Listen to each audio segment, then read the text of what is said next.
Clairement, votre expérience a donc joué un rôle. Je précise que vous êtes également épidémiologiste de formation.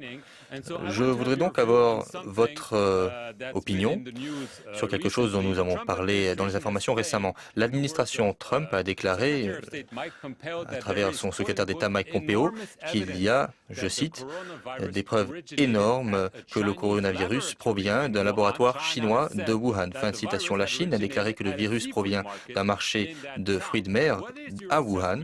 Quelle est votre évaluation de l'origine de ce virus?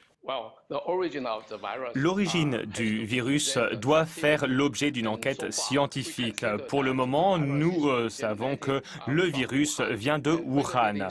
Alors, nous ne pouvons pas encore confirmer s'il vient d'un laboratoire ou d'une source naturelle.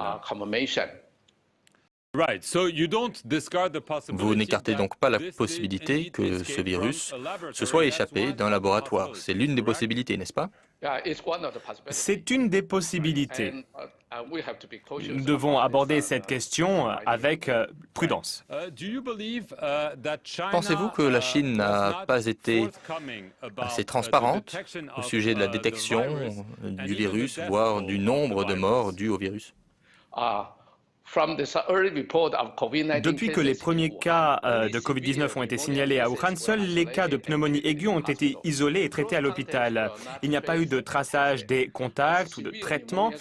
Ces cas ne représentaient que la partie visible de l'iceberg que constituent les personnes contaminées par le coronavirus. Le nombre basé sur les cas graves a été énormément sous-signalé.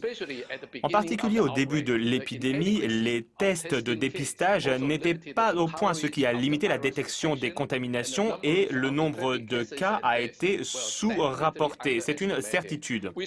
Aujourd'hui encore, nous ne trouvons aucune information relative au nombre de tests de dépistage pour le Covid-19 en Chine.